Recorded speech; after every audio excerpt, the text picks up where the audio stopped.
안녕하십니까. 만화공인중개사의 저자 이용훈입니다. 오늘은 민법 및 민사특별법 제46강 그리고 공인중개사법 제45강 시간으로서 2. 상가건물 임대차 보호법 1. 적용 범위 2. 대항력 3. 존속의 보장 4. 차임 등의 증감 청구권 5. 보증금의 회수 6. 소액 보증금주 최우선 변제에 대해서 같이 공부하도록 하겠습니다. 먼저 적용 범위, 상가건물 임대차 보호법을 어떠한 범위에서 적용을 해주는지 그 적용 범위에 대해서 같이 공부하도록 하겠습니다. 상가건물 임대차 보호법 글자 그대로 이 법은 상가건물의 임대차에 대하여 적용한다 라고 나와 있고, 자 그럼 어떤 보호 대상, 누구를 보호해 줄 것인가, 그 보호 대상이 금액으로 나왔습니다. 보호 대상이. 자, 그 보호 대상은 보호 대상. 자, 즉 상가건물 임대차 보호법이 적용되는 범위를 말하는 겁니다. 먼저 서울. 자, 서울 같은 경우는 금액 얼마 이하, 즉 4억 원입니다. 4억 원. 4억 원 이하 보증금. 이 금액은 보호 대상 금액은 환산 보증금이랍니다. 단순한 보증금이라 보증금 플러스 월세 곱하기 100. 자, 예를 들어서 이 환산보증금, 보증금이 2억이에요. 자, 2억. 그리고 월세가 100만 원입니다. 자, 이럴 때는 이 보호대상인지 아닌지 여부를 하려면 환산보증금을 합니다. 즉, 보증금 2억 플러스 100만 원, 월세가 100만 원이니까 100만 원 곱하기, 뭘로 한다? 100으로 합니다. 100만 원. 100만 원 곱하기 100 하면 1이에요. 1억.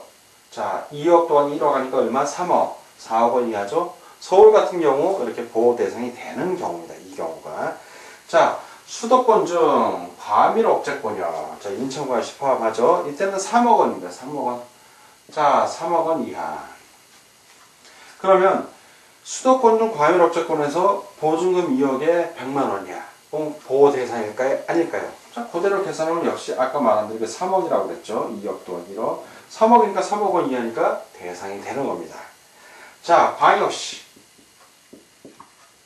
자, 군지역 제외하고 인천지역 제외합니다. 인천은 수도권에 들어갑니다. 그리고 안산, 용인, 김포, 광주. 이 경우에는 2억 4천만 원 이하. 자, 그러면 이 경우에 2억에 100만 원이라면 이때는 3억이니까 환산보증금이 2억 4천만보다 초과하죠. 그러니까 보호 대상이 아닌 거예요. 그때는. 지역에 따라서 금액이 일정하다 해도 지역에 따라서 달리 적용됩니다. 자, 그 밖의 지역, 기타 지역 또는 그 밖의 지역입니다. 그 밖의 지역은 1억 8천만 원입니다. 1억 8천만 원 이하. 그 밖의 지역은 역시 2억에 100만 원이라면 환산보증금이 3억이니까 이 경우에는 상가건물 임대차 보호법의 적용 대상이 아닌 겁니다. 자, 그래서 중요한 거는 임대차에, 상가건물의 임대차에 적용이 되는데, 일시 사용을 위한 임대차가 명백한 경우에는 이 법을 적용해 주진 않습니다. 그리고 일시 사용을 한 경우에는 이렇게 보증금이 비싸지가 않아요. 그건 주로 깔세라고 해서 미리 한 달 쓴다 그러면 한 달에 얼마 내겠습니다고 먼저 내고 쓰기 때문에 거의 적용이 안 됩니다. 그리고 등기하지 아니한 전세계약, 상가 건물도 전세 가능합니다. 그리고 미등기 전세계약이라고 하는데 이런 경우에도 이 법을 다 준용을 해줍니다. 자, 그러면 상가 건물 임대차인데, 그럼 상가 건물은 뭐냐? 상가 건물이라는 거는 사업자 등록 대상이 되는 건물을 말하는 겁니다. 사업자 등록 건물이 대상이 되는 건물을 말하고, 그 적용 대상이 아닌 건물은 뭐냐면 종교라든가 자선단체 또는 친목 모임을 위한 사무실 임대차, 이런 것들은 적용이 안 돼요. 왜냐면 그거는 상행인을 위한 게 아니기 때문에 그렇습니다. 그래서 상가 건물, 즉 사업자 등록 대상. 사업자 등록은 뭐냐면 어디 가서 하냐면 여러분들 세무서 가서 해요. 세무서에 내가 사업자 등록 대상 한다는 얘기는 세금을 내겠다는 겁니다. 즉 세금을 내는 사람만 보호해 주는 법이에요. 사실 이게. 그러니까 세무서에 그러니까 세무서에 사업자 등록을 안 했어. 그러면 상가 건물 임대차 보호법 대상이 될까요? 안 될까요? 못 받습니다. 어디 나오냐? 바로 대항력이 나와요. 그 내용이 바로 이번 대항력이 나오는데, 자, 대항력을 보겠습니다. 대항력 요건이 있겠죠. 자, 어떤 경우에 이 요건, 대항력을 갖춘가? 대항력 요건입니다. 바로 등기가 없어도 건물의 인도. 자, 건물을 인도받았어요. 주택임대차는 주택을 인도받는 겁니다. 그리고 또 하나 뭐가 있어야 되냐? 플러스 어떤 거? 사업자 등록 신청이에요. 사업자 등록 신청. 사업자 등록 신청 어디 가서 한다고 그랬죠? 세무서 가서 한다고 그랬잖아요. 상가 건물을 인도받고 사업자 등록을 신청했을 때, 이때 대항력을 갖춘 겁니다, 이미. 자, 대항력을 갖춘 거예요. 여러분들 주의할 게 사업자 등록 신청 시예요. 사업자 등록 시가 아니라. 근데 사업자 등록 신청을 하면 세무서에서 바로 사업자 등록 해줍니다, 그냥. 네, 하루 있다 오세요, 이틀 있다 오세요, 이러질 않아요. 왜? 세금 받는 건데, 국가에서 세금 받는 건데 바로 해주지, 시간을 두고 해주는 거 아닙니다. 바로 해줍니다. 그래서 어떤 때는 사업자 등록이라고 이렇게 문구가 나올 수 있어요. 시험 문제에. 근데 굳이 이 사업자 등록 신청시라는 걸 강조하는 게 아니라면 그것도 맞을 수가 있습니다. 경우에 따라서는. 근데 정확한 거는 인도, 즉 건물의 인도와 사업자 등록 신청한 때에 대항력이 발생을 한다는 거는 꼭 기억하시고, 이 대항력이 발생하면 어떤 이 대항력의 내용은 뭐냐면 임차 건물을 양수한 사람이 임대인의 지위를 승계합니다. 즉 임차인의 권리를 보호해줄 의무가 있는 거예요. 그게 발생하는 것이 바로 대항력입니다. 자, 적용 범위하고 대항력을 배웠고, 다음 이제 존속의 보장에 대해서 같이 공부하도록 하겠습니다. 자, 이번에는 존속의 보장에 대해서 같이 공부하도록 하겠습니다. 임대차의 존속기간, 상가건물 임대차 보호법에 있어서의 임대차의 존속기간은 최단기, 자, 최단기 1년을 보장합니다. 1년을 보장해요. 자, 1년. 근데 임차인하고 임대인이 계약을 할 때 1년 미만으로 정할 수도 있습니다. 계약 자유의 원칙에 의해서. 근데 1년 미만으로 정했을 때 핵심은 임차인은 이 계약이 1년 미만, 6개월로 했다고 치면 6개월을 주장하는 게 가능합니다. 6개월 만에 계약서에 의거해서 나 이제 더 이상 여기서 일 안 하겠습니다. 보증금 돌려주세요. 가능한데 임대인은 주장을 못합니다. 예, 임차인이 6개월로 계약을 했어도 나 1년까지 할래요. 그러면 1년까지 하는 겁니다. 왜? 편면적 강행 규정이에요. 임차인에게 불리한 것은 효력이 없기 때문에 임대인은 주장을 못하지만 임차인은 주장할 수 있습니다. 이거 꼭 기억해 주시고, 그리고 임대차의 존속기간 최단기 1년이 보장이 되기 때문에 임차인에게 유리하죠. 그래서 임대차 종료 시 보증금 받을 때까지 이 임대차는 계속 유지가 됩니다. 존속이 돼요. 자, 그리고 상가건물 임대차 보호법에서 중요한 개념이나 이 존속의 보장에서 어떤 중요한 개념, 시험 문제 늘 나오죠. 계약갱신 요구권이라는 게 있어요. 계약을 갱신을 할 수 있는, 한 번 더 할 수 있는 갱신, 연결해서 할 수 있는 요구권이 있어요. 계약갱신 요구권. 이게 워낙 중요한 개념입니다. 여러분들 꼭 반드시 알아야 되고, 이거 꼭 암기하고 계시되, 여러분들이 중개사무소를 임차해서 들어갈 때도 여러분들도 임차인이에요. 그러면 계약갱신에 이거에서 요구할 수 있는 권리가 생깁니다. 내용을 보면 임대인은 임차인이 임대차 기간이 만료되기 6개월 전부터 1개월 전까지 사이에 계약갱신을 요구할 경우 정당한 사유 없이 거절하지 못한다. 거절을 못해요. 자, 핵심은 임대인이 거절할 수 있다, 없다? 없다예요. 즉, 임차인이 계약갱신 요구를 했을 때, 임대차 기간 만료 6개월 전부터 1개월 전 사이에 임차인이 나 앞으로 계속 여기서 더 사업하고 싶어요. 계속 임대차 유지합시다. 이러면 임대인이 특별한 사유가 없는 한 거절을 못 합니다. 예, 특별한 사유가 있을 때 한해서만 이제 거절을 할 수 있는데, 거절을 못 해요. 그러면 이렇게 계약갱신 요구를 해서 임차인이 요구해서 계약이 연장이 됐어요. 갱신이 된 겁니다. 이 경우에 임차인의 계약갱신 요구권은 최초 임대차 기간을 포함하여 전체 5년을 초과하지 않는 범위 내에서만 행사 가능하다. 그러면 계속 유용을 한다면 5년까지는 가능한 거예요. 최초 임대차부터 5년이니까 4번이 가능하겠죠. 매년 요구하니까. 즉 5년 동안은 사업을 할 수 있는 겁니다. 거기서 임차에서 일을 할 수 있는 거예요. 상가 건물이니까 상행일을 할 수 있죠. 5년 동안 보장이 되니까 권리금 개념이 그래서 나오는 겁니다. 자, 갱신되는 임대차는 물론 존속기간은 1년으로 봅니다. 전 임대차와 동일한 조건으로 다시 계약된 것으로 봅니다.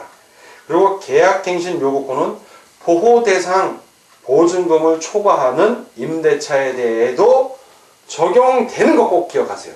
예, 적용됩니다. 우리 아까 그 적용 범위에서 서울 얼마? 예, 4억 원 이하라고 했는데 4억 원을 초과해 환상 보증금이. 예를 들어서 보증금 5억에 월세 300만 원 이럴 수 있습니다. 환상 보증금을 초과하지만 이미 5억 원이니까 거기도 역시 계약갱신 요구권은 인정된다는 거 꼭 기억해 주시기 바랍니다. 그러면 계약이 갱신이 됐어요. 법정으로 갱신이 됐어. 서로 말을 안 하고 그냥 묵인하는 것도 법정 갱신이다. 네. 계약이 갱신됐을 때 그 내용은 주택보호, 임대차 보호받고 내용이 동일합니다. 그래서 여기서는 설명을 생략하기로 하고요. 단 임차인이 3기의 차임 연체 시에는 법정 갱신이 적용되지 않는다는 거 꼭 기억해 주십시오. 자, 법정 갱신의 경우에 자, 서로 묵인하고 갱신이 됐어요. 자, 이 경우에 3기의 차임을 연체해서 3기의 차임을 연체를 하면 법정 갱신이 허용된다 안 된다. 3기의 차임을 이상을 연체하면 허용이 안 돼요. 주택임대차에서는 몇 기였죠? 그때는 2기였습니다. 2기. 2기하고 3기가 비교해서 시험 문제에서 간혹 나오니까 지문으로 꼭 비교해서 암기하시기 바랍니다. 자, 그리고 이 경매의 경우를 좀 보겠는데, 자, 존속의 보장에서 이제 경매에 의해서 임차권이 소멸되는 경우가 있습니다. 임차권은 임차 건물에 대하여 민사집행법에 의한 경매가 행하여진 경우에 그 임차 건물의 경락에 의해서 소멸을 합니다. 다만 보증금이 전액 변제되지 아니한, 즉 배당받지 못한 대항력 있는 임차권은 그러하지 아니하다. 즉 소멸하지 않습니다. 핵심은 경매를 하더라도 소멸을 하는데 소멸이 안 되는 경우가 시험 문제 나왔죠. 임차인이 대항력이 있어야 돼. 대항력이 있는 경우. 즉 선순위 임차인이란 얘기입니다. 보통 경매가 되면 그 말소 기준 권리를 설정을 하는데 말소 기준 권리의 대부분은 저당권입니다. 저당권. 최초로 가장 먼저 된 저당권. 그 저당권보다 이 상가 건물에 임차한 임차인이 먼저 대항력을 가졌다면 먼저 배당을 받잖아요. 근데 먼저 배당을 받을 수 있음에도 불구하고 경매 낙찰가가 워낙 낮아갖고 보증금을 다 못 받은 거예요. 이 사람이. 그런 경우에는 그 대항력 있는 선순위 임차인은 소멸되지 않습니다. 그 임차권이. 즉 다음 그 경락받은 사람에 대해서 임대차를 주장할 수 있다는 얘기예요. 그러면 경락받은 사람이 그 돈 다 주면 되는 거예요. 그리고 나가라면 되는 겁니다. 근데 계속 경락받은 사람도 상가 건물에 임대차 받으면 계속 임차인의 그 차임을 받는 것을 목표로 낙찰받은 거기 때문에 거의 대부분 그대로 유지를 합니다. 자, 네 번째, 이제 차임 등의 증감 청구권이에요. 차임 등의 증감 청구권. 차임의 증액 제한. 자, 증액을 하는데 제한을 합니다. 얼마를 제한하면 차임의 100분의 9. 자, 초과를 금지합니다. 100분의 9 초과 금지. 그 이내에서 증액을 하라는 얘기고, 역시 증액 후 1년 이내에는 증액을 못합니다. 증액한 다음에, 증액 후 1년 이내는 증액하지 못한다. 그럼 1년 지나서는 서로 상의해서 증액할 수 있습니다. 자, 그리고 월차임, 보증금을 일부를 월차임으로 전환하는 경우가 있어요. 자, 월차임 전환. 자, 이 경우에도 무조건 임대인에게 유리하게 한 수수료가 규정을 정해줍니다. 얼마? 연 몇 프로? 12%입니다. 12%. 그러니까 할푼임으로 하면 1할 2푼이 되는 거예요. 1할 2푼. 연 1할 2푼. 12% 이하로 전환해야 합니다. 자, 다음은 보증금의 회수에 대해서 같이 공부하도록 하겠습니다. 자, 이번에는 보증금의 회수에 대해서 같이 공부하도록 하겠습니다. 자, 보증금의 회수에 있어서 제일 핵심이 되는 거는 내가 임차한 상가 건물이 경매로 넘어가는 경우예요. 그 상가 건물 주인이 뭐 은행에 저당을 잡혔는데 은행에 이자를 제대로 못 갚아 원금을 못 갚아갖고 은행이 임의경매를 신청했어요. 그러면 나는 보증금을 받아야 되는데 어떻게 받을 것인가? 그거에 대한 보증금 회수에 대한 규정입니다. 우선 변제권을 보장해준다. 우선하여 변제받을 수 있는 거. 이 변제라는 게 바로 경매에 있어 배당받는 거랑 같은 겁니다. 배당. 우선하여 배당받을 수 있는 겁니다. 우선 변제권. 자, 이걸 보장을 해주는데 대항 요건을 갖추고, 대항 요건은 인도. 자, 건물을 인도받고 사업자 등록을 신청하는 경우입니다. 그 대항 요건을 갖추고 관할 세무사장으로부터 확정일자를 받은 경우에요. 자, 요 우선 변제권을 가지려면 대항 요건 플러스 확정일자, 계약서에 확정일자 받는 겁니다. 그러니까 대항력은 인도, 자, 건물의 인도 플러스 사업자 등록 신청을 얘기해요. 사업자 등록 신청. 그리고 확정일자인 보장받는 것이고, 이러한 임차인은, 즉 우선 변제권을 가진 임차인은 경매 또는 공매 시 임차 건물, 즉 임대인 소유의 대지를 포함합니다. 그런 임차 건물의 환가 대금에서, 즉 경락인이 경락 대금, 낙찰 대금을 내잖아요. 그 낙찰 대금을 말합니다. 환가 대금에서 후순위 권리자, 그 밖의 채권자보다 우선하여 보증금을 변제받을 권리가 있다. 선순위 권리자가 아니라 후순위 권리자도 우선하는 거예요. 왜? 후순위 권리자보다는 이 임차인이 선순위이기 때문에 그렇습니다. 그러나 선순위 권리자보다는 나중에 받아요. 왜? 후순위니까 그때는. 자, 다만 임차인이 임차 건물을 양수인에게 인도하지 아니하면 1항의 보증금을 수령할 수 없다. 즉 환가대금, 아까 낙찰대금이죠. 낙찰 받은 대금에서 변제를 받아야 되는데 그 자기가 임차한 건물을 그 낙찰자에게 인도하고 그리고 받아야 되는 겁니다. 자, 그리고 임차인이 임대차 기간이 끝났는데 주인이 보증금을 안 줘요. 그러면 임차인이 강제경매를 신청할 수 있습니다. 그 강제경매 신청을 할 때 임차인이 일단 법원에 소송을 걸죠. 보증금 반환 청구 소송을 걸어서 승소 판결을 받으면 그 판결문을 갖고 이 집행 권한이 되는 겁니다. 그 임차인이 그 집행 권한을 가지고 강제경매를 또 법원에 신청을 합니다. 이 경우에 반대 의무의 이행 또는 이행의 제공을 집행 개시의 요건으로 하지 않는다. 즉 배당 시 물건을 인도하면 되고 상가 건물을 인도해주면 되고 그 경매를 신청해서 경매되는 과정 속에서는 그 상가 건물에서 계속 상행위를 해도 된다는 얘기입니다. 자, 마지막으로 이제 소액 보증금조 최우선 변제에 대해서 같이 공부를 하겠습니다. 자, 주택임대차보호법하고 비슷해요. 내용, 개념이 똑같습니다. 상가 건물 보호 대상 중에 보증금이 소액인 상인들이 있겠죠. 그 사람들의 일정, 그 소액 보증금 중에 일정 금액을 가장 우선해서 경매 시에 변제해 준다는 내용입니다. 자, 그 내용을 좀 살펴보겠습니다. 자, 종합적으로 한번 보겠습니다. 자, 상가 건물에서 보호 대상이 있고, 보호 대상. 이 보호 대상 중에서 소액 보증금이 있습니다. 소액 보증금이 있고, 그 소액 보증금의 일정 금액을 뭐라고 표현했다?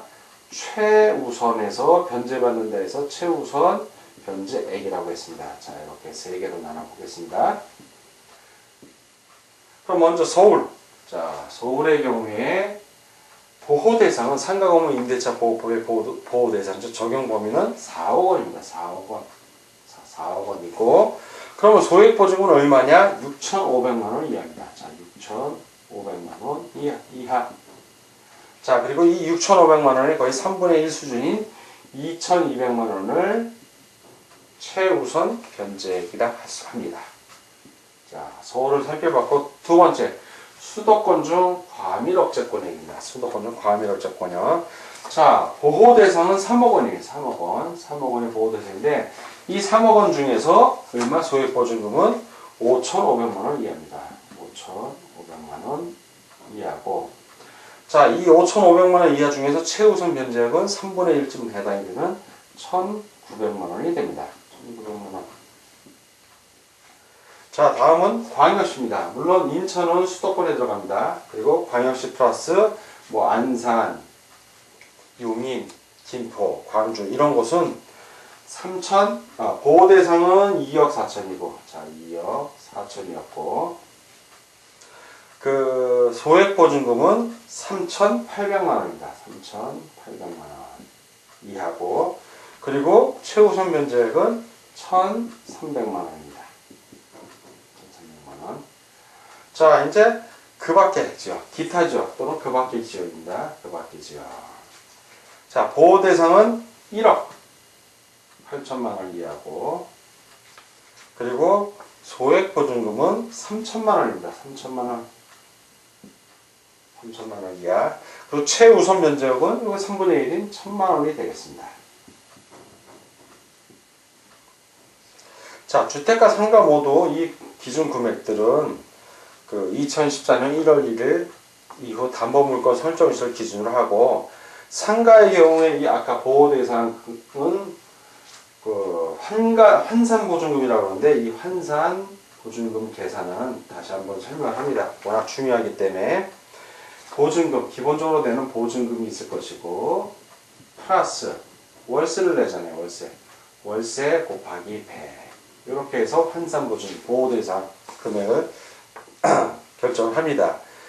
그리고 주택임대차 보호법의 최우선 변제액은 주택가액의 얼마? 2분의 1 범위 내고, 상가 건물 임대차 보호법의 최우선 변제액은 임대 건물가액, 즉 임대인의 소유의 대지가액 포함합니다. 임대 건물가액의 역시 2분의 1 범위 내에서 최우선 변제를 해줍니다. 자, 이번에는 상가 건물 임대차 보호법 7. 확정일자 및 임대차 정보의 제공과 8. 권리금에 대해서 같이 알아보도록 하겠습니다. 자, 이 확정일자 부여하는 거는 누가 한다? 그렇죠. 상가 건물의 소재지 관할 세무서장이 합니다. 세무서장. 상가 건물 소재지 관할입니다. 그 세무서장이 부여를 하고, 당연히 관할 세무서장은 그 해당 상가 건물의 그 소재지, 확정일자, 부여일, 차임, 보증금 등을 이렇게 기재한 그 확정일자부를 작성을 해야 하죠. 자, 이렇게 작성을 해야만 그걸 바탕으로 임대차 정보를 제공해 줄 수 있는 겁니다. 자, 물론 전산 정보 처리 조직을 이용할 수 있습니다. 자, 그리고 상가 건물에 대해서 임대차에 이해관계가 있는 자, 임차인 이제 들어갈 사람이겠죠. 자, 이해관계가 있는 자는 관할 세무서장에게 해당 상가 건물의 확정일자 부여일, 차임, 보증금 등 정보의 제공을 요청할 수 있습니다. 이 경우 요청을 받은 관할 세무서장은 정당한 사유 없이 이를 거부할 수 없다. 자, 이 임차와 관련해서 해당 건물의 임대차에 관련해서 이해관계가 있는 사람이다. 자, 이해관계 있는 자. 자, 이해관계 있는 자가 관할 세무서장한테 상가 건물의 그 임대차 정보를 요청할 수 있다는 얘기입니다. 그런데 그냥 무작정 아무나 요청한다고 해주면 안 되죠. 자, 임대차 계약을 체결하는 자는, 자, 이해관계자, 임대차 체결을 하려는 자는 누구의 동의를 얻어야 된다? 그렇죠. 임대인이 동의를 해줘야 됩니다. 자, 임대인의 동의. 자, 임대인의 임대차 계약을 체결하려는 자는 임대인의 동의를 받아 관할 세무서장에게 상가 건물에 대한 임대차의 정보 제공을 요청할 수 있는 겁니다. 자, 다음은 8. 권리금입니다. 권리금. 자, 권리금은 보증금하고 다른 거죠. 그러니까 권리금은 보통 일반적인 통섭입니다. 영업행위를 하면 통상 인수하기 바로 직전에 3개월 정도의 그 월 매출 합한 금액을 권리금이라고 부릅니다. 뭐 이건 경우에 따라 다를 수도 있습니다. 그리고 이 권리금의 대부분은 일반적으로 여러분들 영업권이라고도 하고, 인테리어 비용 처음에 들어가잖아요. 임차해갖고 내가 그 상행일을 하려면 인테리어 비용 들어가고, 거기서 열심히 영업하느라고 갈고 닦은 노하우라든가 그런 거와 관련된 겁니다. 그러니까 임대인하고는 직접적으로 관련이 없죠. 임차인끼리의 얘기입니다. 자, 그래서 먼저 권리금의 정의에 대해서 한번 읽어보겠습니다. 권리금이란 임대차 목적물인 상가 건물에서 영업을 하는 자 또는 영업을 하려는 자가 영업시설, 비품, 거래처, 신용, 영업상의 노하우, 상가 건물의 위치에 따른 영업상의 이점 등 유형, 무형의 재산적 가치의 양도 또는 이용 대가로서 임대인, 임차인에게 보증금과 차임 이외에 지급하는 금전 등의 대가를 말한다. 자, 여기 여러분들 이 정의에서 꼭 주의해 주세요. 일반적으로 우리는 임대인, 아까 저도 말씀드렸지만 임대인하고 직접적인 관련이 없다고 했는데, 이 정의에 보면은 임대인, 임차인에게 보증금과 차임 이외의 지급하는 금전 등의 대가를 말한다 라고 나옵니다. 그래서 요 임대인, 임차인에게 요 문장 임대인이 있다는 거 꼭 기억해 주십시오. 자, 그리고 권리금 계약이라고 있어요. 권리금 계약이란 신규 임차인이 되려는 자가, 자, 새로 임차를 하려는 사람이다. 신규 임차인이 되려는 자가 기존 임차인이죠. 임차인에게 권리금을 지급하기로 하는 계약을 말합니다. 자, 권리금과 권리금 계약에 대한 이제 정의를 알아봤고요.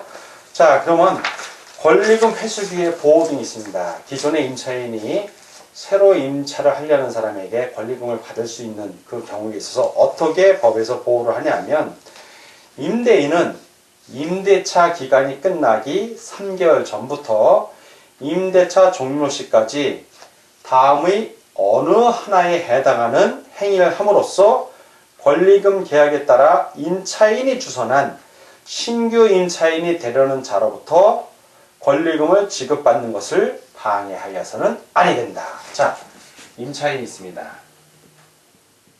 자, 신규 임차인이 있어요. 신규 임차인. 자, 임차인이 있고 신규 임차인이 있는데, 자, 이렇게 지금 권리금 계약을 했어요.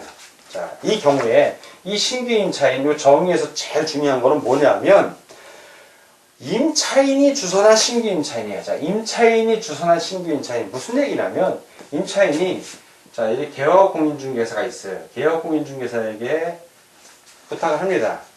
저기, 새로운 임차인 좀 찾아달라고. 그래서 개업공인중개사가, 여기 임차한다고 중개를 해서 새로운 임차인이 온 거예요. 자, 이런 경우가 바로 임차인이 주선한 신규 임차인이라고 말할 수 있죠. 아니면 임차인이 자기가 아는 사람이 통해서 새로운 신규 임차인을 데려오는 경우도 해당이 됩니다. 자, 이런 경우에 네 가지 경우 나오죠. 첫 번째, 권리금 회수계 보호 등입니다. 지금 첫 번째는 임차인이 주선한 신규 임차인이 되려는 자에게 권리금을 요구하거나 임차인이 주선한 신규 임차인이 되려는 자로부터 권리금을 수수하는 행위. 누가? 임대인이. 자, 임차인이 수수하는 건 괜찮은데 임대인이 수수하는 겁니다. 임대인이 직접 수수하는 거예요. 직접 이 권리금을. 자, 이런 경우 안 된다는 얘기죠. 이런 거 안 된다는 얘기예요. 자, 두 번째, 아니 되는 거. 지금 네 가지가 나오는데 아니 되는 거. 자, 그 회수기의 보호를 위해서 그 방해에서는 안 되는 경우 네 가지가 나오는 겁니다. 자, 두 번째는 똑같아요. 임차인이 주선한 신규 임차인이 되려는 자로 하여금 임차인에게 권리금을 지급하지 못하게 하는 행위. 자, 지급하지 못하게 하는 행위. 역시 안 된다. 자, 요 위에 X 빼겠습니다. 자, 방해하지 못하는 행위를 지금 나열하는 거니까요. 자, 세 번째는 임차인이 주선한 신규 임차인이 되려는 자에게 상가 건물에 관한 조세, 공과금, 주변 상가 건물의 차임 및 보증금, 그 밖에 부담에 따른 금액에 비추어 현저히 고액의 차임과 보증금을 요구하는 행위. 자, 현저히 고액, 엄청 높은 걸 갑자기 부르는 거예요. 고액의 차임, 보증금. 요거 이렇게 되면 임차인이 주선한 신규 임차인이 들어오려고 하겠어요? 안 들어오려고 하겠어요? 안 들어오죠. 그러면 이 임차인은 권리금을 받을 수 없잖아요. 이런 행위 하지 말란 얘기입니다.